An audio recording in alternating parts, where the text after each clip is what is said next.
Hello दोस्तों, my name is Ashish Rathore. I am back with another video. एक बार फिर से आपका स्वागत है मेरे चैनल पर। अगर आपने मेरा चैनल अभी तक सब्सक्राइब नहीं किया है तो कर दीजिएगा। चलिए तो बात करते हैं। आज की वीडियो बहुत ही ज़्यादा इंटरेस्टिंग होने वाली दोस्तों। बहुत ज़्यादा इन्फॉर्मेशन मैंने दी है, आखिर तक देखना तो बनता है आज की वीडियो। और अगर आपको पसंद आए तो लाइक करना और अपने दोस्तों के साथ शेयर करना मत भूलना। WAG-12 वैक-12 लोकोमोटिव की कामयाबी तक मैंने पूरी वीडियोज़ बनाई हैं, और कब फेल्यूर हुआ था वो भी मैंने बनाई थी। तब से लेकर अभी तक मैं साथ बना रहा उसके, और उस लोकोमोटिव की अब दिन ब दिन संख्या बढ़ती जा रही है। नए नए लोकोमोटिव आते जा रहे हैं। रेल फैंस जैसे जैसे कैप्चर करते जा रहे हैं वैसे वैसे बहुत ही मज़ा भी आ रहा है देखने में। चलो वो प्रोजेक्ट तो कामयाब हो गया। इसी प्रोजेक्ट के साथ 2015 में एक डील और साइन हुई थी। WDG-6G लोकोमोटिव कब आएगा, ये क्वेश्चन बहुत मेरे कमेंट में देखने को मुझे मिला। बहुत सारे लोग भूल भी गए WAG-12 की चकाचौंध में, तो उनको याद दिला देता हूँ, ये लोकोमोटिव भी इंडिया में है। अब क्या हो रहा है इस लोकोमोटिव के साथ में, WDG-4G ये इसी का एक छोटा भाई जो कि कामयाब है इंडिया में, और इस वक्त पूरी तरीके से हर सेक्शन में काम करता हुआ दिख भी रहा है। ये फ्रेट लोकोमोटिव है और फ्रेट ट्रेन को ले जाते हुए दिख रहा है। इन दोनों ही लोकोमोटिव के प्रोजेक्ट के बारे में मैं आगे बात करूंगा। उसके बाद फिर टेक्निकल स्पेसिफिकेशन दूंगा WDG-6G के बारे में। सबसे पहले खुशखबरी बताता हूं आपको WDG-6G की। 6000 हॉर्स पावर का ये लोकोमोटिव इंडिया में अभी तक का सबसे ज्यादा हॉर्स पावर का डीजल लोकोमोटिव है। क्या ये इंडिया के डीजल लोकोमोटिव के क्लब में शामिल हो गया है, ये क्लियर मैं आपका कर देता हूं अभी। 4 जून को नॉर्दर्न रेलवे ने एक ट्वीट किया। उस ट्वीट को देख करके लग रहा था कि ये क्लब में शामिल हो गया है। और उस वीडियो को आपको दिखाने से पहले मैं बता दूं कि इस लोकोमोटिव को एक सीरीज दी गई है।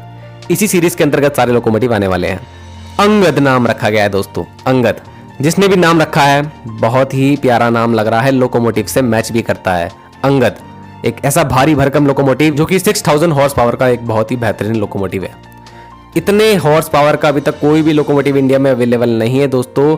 6000 हॉर्स पावर का मतलब बहुत बड़ी चीज होती है डीजल इंजन की दुनिया में, क्योंकि डीजल इंजन की हॉर्स पावर और इलेक्ट्रिक इंजन की हॉर्स पावर में टेक्निकली डिफरेंस होता है, टॉर्क का, ट्रैक्टिव एफर्ट का। तो दोस्तों जितने ज़्यादा हॉर्स पावर डीजल इंजन की होती है तो समझ लीजिए उसके अंदर शक्ति बहुत ज़्यादा है, उसका ट्रैक्टिव एफर्ट ज़्यादा है, उसका टॉर्क जो है वो बहुत ज़्यादा है। हालांकि स्पीड इलेक्ट्रिक के साथ कंपेयर में कम रह सकती है, लेकिन टॉर्क बहुत ज़्यादा होगा डीजल इंजन का। ठीक है दोस्तों, तो आप वीडियो देखिए और ट्वीट भी देखिए नॉर्दर्न रेलवे का।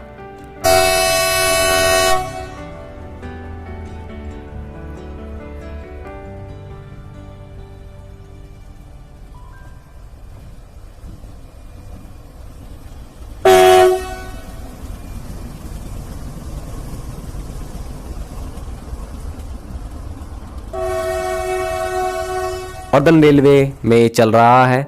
नाम नहीं बताया कि किस जगह पर ये लोकोमोटिव है, उन्होंने वीडियो डाली है। ट्वीट को देख करके साफ साफ लग रहा है अंदाजा कि ये लोकोमोटिव एक फ्रेट ट्रेन को ले जा रहा है और कमर्शियली NR में ये चल रहा है। तो इससे क्या साबित होता है, एक तो अंगद सीरीज का नाम पड़ गया, इसी सीरीज के सभी लोकोमोटिव भी आ रहे हैं। तो इससे पता लगता है कि ये लोकोमोटिव हमारे इंडिया का जो डीजल क्लब है वहाँ पे शामिल हो चुका है, और वहाँ पे नंबर 1 पर भी जाकर के बैठ गया होगा, क्योंकि इससे ज़्यादा हॉर्स पावर का लोकोमोटिव कोई भी इंडिया में भी अवेलेबल नहीं है। अब जानकारी को और भी ज़्यादा सटीक करने की कोशिश करता हूँ। पंजाब के संगरूर डिस्ट्रिक्ट में पिछले हफ्ते हमारे कुछ रेल फैंस ने कैप्चर किया है 69009 WDG-6G को, जो भी अंगद सीरीज का ही लोकोमोटिव था। इस WDG-6G लोकोमोटिव को धुरी जंक्शन पर कैप्चर किया गया है रेल फैंस के द्वारा। आप जाकर के देख सकते हैं, मैं सिर्फ फोटो लगा देता हूँ और उन रेल फैंस के भी वीडियोस जाकर देखिए आप। तो 69009 और 69012 देखे जा चुके हैं। अब प्रोजेक्ट की बात करने से पहले एक चीज आपको और बता दूं इस लोकोमोटिव के बारे में। विकाराबाद और पड़ली लाइन पर इसका ट्रायल भी हो रहा था। 65 kmph की स्पीड तक मैक्स इसका ट्रायल हुआ। RDSO ने इसको कामयाब करा होगा, तभी तो ये अभी यहाँ पहुंचा है। तो कामयाब तो ये हो गया, सक्सेसफुल ये लोकोमोटिव हो चुका है, कोई फॉल्ट नहीं आया है इसमें। अब ये सारी बातें आपको सेटिस्फाई कर रही होंगी कि लोकोमोटिव शामिल हो चुका है। अब मैं आपको पूरा प्रोजेक्ट के बारे में जानकारी देना शुरू करता हूं। बहुत ज्यादा इंटरेस्टिंग होने वाली है इसके बाद वीडियो दोस्तों, देखना। जनरल इलेक्ट्रिक कंपनी का ये लोकोमोटिव है। अब प्रोजेक्ट की बात करना शुरू करते हैं। $2.5 बिलियन का ये पूरा प्रोजेक्ट है। जनरल इलेक्ट्रिक को 5-6 कंपनियों के बीच में जो ये लगभग बिड हुई थी उसमें ये जीती थी कंपनी, और इसको 2015 में कॉन्ट्रैक्ट जो है ये साइन हुआ था इतने डॉलर का। बहुत बड़ा प्रोजेक्ट है। 1000 लोकोमोटिव का ये प्रोजेक्ट था। इसमें 700 WDG-4G लोकोमोटिव जो कि 4500 हॉर्स पावर के लोकोमोटिव हैं, जो कि इंडिया में इस वक्त अवेलेबल हैं, हर जगह देखे जा सकते हैं, कॉमन हो चुके हैं। और 300 WDG-6G लोकोमोटिव जो कि 6000 हॉर्स पावर के डीजल लोकोमोटिव हैं उनको शामिल किया गया था। और इनके लिए 2 मेंटेनेंस शेड भी बनाई गई थी जो कि रोजा उत्तर प्रदेश वहाँ पर अभी अवेलेबल है। बहुत सारे इंजन्स आप देख सकते हैं अगर उत्तर प्रदेश में रहते हैं। एक है गांधीधाम जो कि गुजरात में है, उस शेड की भी जानकारी पूरी नहीं कि कंस्ट्रक्शन कितना हुआ है।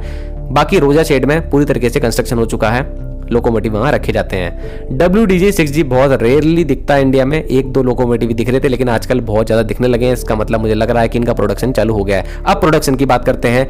इसी प्रोजेक्ट के तहत मरहोबरा जो कि सहारा डिस्ट्रिक्ट में है बिहार के, वहां पर एक डीजल इलेक्ट्रिक लोकोमोटिव की फैक्ट्री लगाई गई। वहां पर इस लोकोमोटिव को बनाने का पूरा इंतजाम किया गया GE के द्वारा, जनरल इलेक्ट्रिक।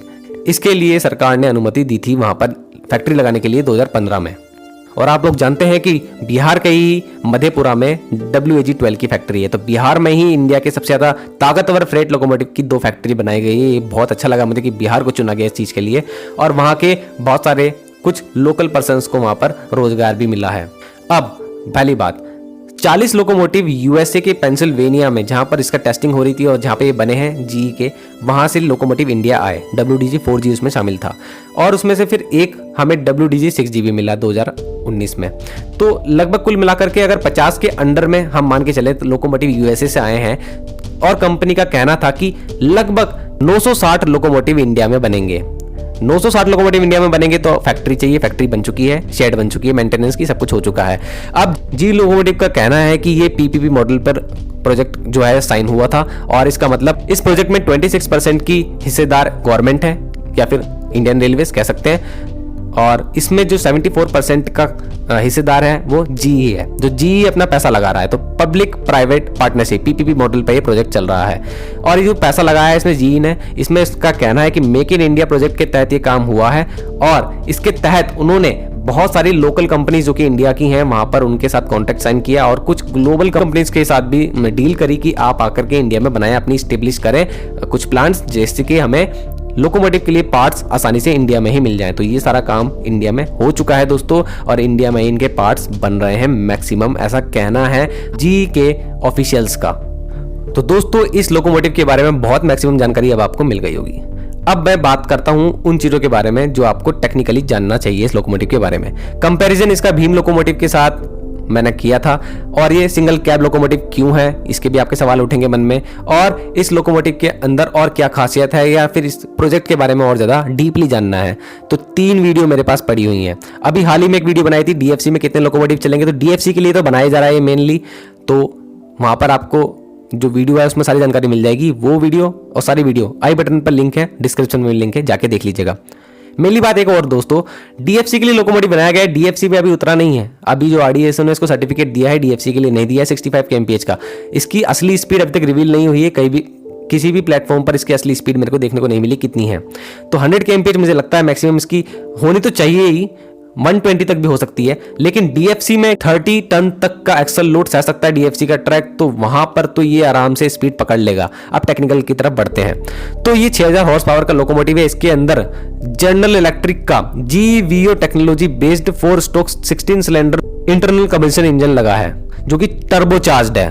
और जो ये मैंने आपको इंजन बताया है, ये इंजन उनकी V16 एवोल्यूशन सीरीज का इंजन है। तो इनकी जो ये सीरीज है, इस सीरीज का ये लोकोमोटिव है जो कि बिल्कुल न्यूली सीरीज है, तो इंडिया को बिल्कुल न्यू लोकोमोटिव मिल रहा है। Electronic fuel injection for fuel efficiency and lower emission, electronic fuel injection है इसके अंदर, टेक्नोलॉजी ये है इसके अंदर, और यही तो इसकी मेन खासियत है। लोअर एमिशन, फ्यूल एफिशिएंसी ज्यादा से ज्यादा कार्बन का जो उत्सर्जन है वो कम होगा, एमिशन कम होगा, और फ्यूल एफिशिएंसी ज्यादा होगी, फ्यूल ज्यादा बर्न हो पाएगा, ज्यादा शक्ति प्राप्त हो पाएगी लोकोमोटिव को as compare with old EMD and ALCO locomotives.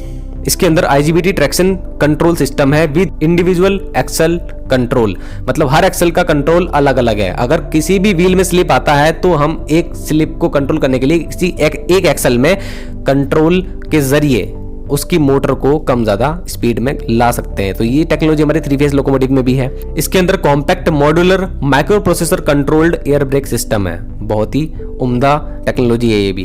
Cocoa based इसकी बोगी है, कोको बेस्ड मतलब 3 एक्सल आगे 3 एक्सल पीछे, जैसे कि हमारे ओल्ड EMD लोकोमोटिव में भी है। इसका जो ट्रैक्टिव एफर्ट है वो 58.1 टन का है, मतलब कि 570 किलो न्यूटन का ट्रैक्टिव एफर्ट है दोस्तों। मेन चीज मैंने आपको पहले बताई थी ना, डीजल इंजन का ट्रैक्टिव एफर्ट बहुत खतरनाक होता है, तो ये बहुत ज़्यादा ट्रैक्टिव एफर्ट है इसके पास। और इसकी फ्यूल कैपेसिटी है 6100 लीटर। एक्सल लोड है वो 23 टन है। अब मेन बात, एक्सल लोड 23 टन है ना दोस्तों। अब इसकी यहाँ से मैं एक स्टोरी बताता हूँ कि हमारे जो नॉर्मल इंडियन रेलवे ट्रैक पर इसका ट्रायल हो रहा है, उनकी तो 22 टन मैक्सिमम होती है कैपेबिलिटी, और पुराने रेल में तो बहुत ही मुश्किल से। इसीलिए इसकी स्पीड 65 kmph तक रिस्ट्रिक्ट है अभी फिलहाल। लेकिन डीएफसी में 32 टू 30 टन तो मैक्स है, और 25 टन में तो ऑपरेशन होगा ही होगा नॉर्मल में। तो 25 टन ऑपरेशन नॉर्मल होगा, तो ये लोकोमोटिव वहां पर अपनी फुल स्पीड में चल पाएगा, ऐसा मेरा मानना है। तो देखते हैं दोस्तों डीएफसी में कब उतरता है। बहुत जल्द ट्रायल डीएफसी में भी देखने को मिलेंगे। बाकी WDG4G डीएफसी में उतर चुका है। एक बात और, ये इंडिया का पहला ऐसा लोकोमोटिव है दोस्तों जो कि UIC स्टैंडर्ड पर खरा उतरता है। UIC क्या है? इंटरनेशनल यूनियन ऑफ रेलवे, मतलब कि रेलवे की ऐसी यूनियन जो कि स्टैंडर्ड तय करती है कि लोकोमोटिव किस तरीके से एमिशन करेगा, कितना उसका एमिशन होना चाहिए जिससे कि एनवायरनमेंट साफ सुथरा रहे। मेन हमारा एम भी यही है। तो ये अकेला लोकोमोटिव इंडिया में ऐसा हो गया है, मतलब कि WDG4G और WDG6G दोनों ही। तो दोस्तों अब बात करते हैं साउंड की, क्योंकि इन लोकोमोटिव की साउंड बहुत ज्यादा रेल फैंस को पसंद नहीं आते, मुझे भी पसंद नहीं आता। ट्रैक्टर जैसा इसका साउंड होता है। तो WDG6G का साउंड भी मैंने सुना, एक रेल फैन ने कैप्चर कर रखी है वीडियो। मैंने बोला ना अधूरी जंक्शन पे जो कैप्चर किया है, तो वहां पर जो साउंड आ रही है वो भी ट्रैक्टर जैसी ही आ रही है दोस्तों, ज्यादा अच्छा नहीं लगा। हालांकि ये 16 सिलेंडर है और WDG4G वो है 12 सिलेंडर इंजन है, लेकिन फिर भी ज्यादा कोई फर्क आया नहीं है इनमें। तो आप लोगों के लिए एक मैं वीडियो चला देता हूँ। लॉकडाउन के दौरान डीएफसी में एम्प्लॉय ने कैप्चर किया था WDG4G, और उसमें मेरे को साउंड उसका थोड़ा सा डिफरेंट लगा था। मुझे लगता है वहां पे आवाज थोड़ी गूंज रही थी, लेकिन WDG4G का साउंड वहां थोड़ा डिफरेंट लगा। वो वीडियो आप देखते हुए जाइए।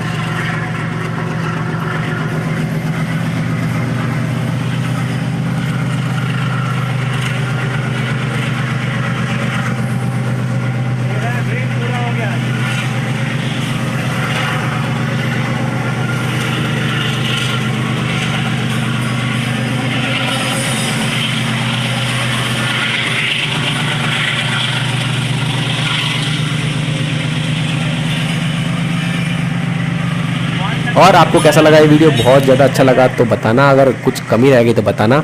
अपनी जानकारी मेरे को देते रहना, और भी ज़्यादा अपडेट देने के लिए मेरे को कमेंट सेक्शन में यार थोड़ा सा और ज़्यादा साथ देना, जिससे कि मेरी वीडियो और भी ज़्यादा इन्फॉर्मेटिव बन जाए सभी लोगों के लिए। तो आज के लिए दोस्तों इतने। God bless you, bye bye, Vande Mataram, Bharat Mata की जय।